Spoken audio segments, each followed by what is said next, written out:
How to make my teeth whitening last longer. When you make the choice to have your teeth professionally whitened, you want it to last as long as possible. As a helpful tool, we put together a list of 3 ways to make your teeth whitening last longer. Number 1, you want to watch what you consume, especially in the first 48 hours after your in-office teeth whitening.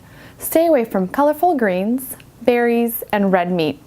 Foods that are colorless like white cheese, egg whites, and milk are less likely to stain your teeth and the best at making your whitening last longer.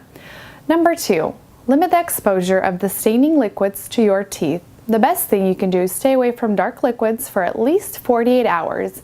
If you can't go without your morning coffee or other dark liquid, best thing you can do is limit the exposure of it to your teeth. You can do this by drinking your beverage in one sitting rather than sipping on it, and by using a straw.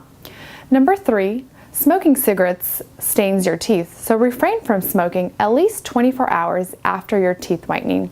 At OC Healthy Smiles, we offer a variety of whitening technologies to best suit all of your needs. To find out which treatment works for you, please give us a call if you have any questions at 714-545-0484.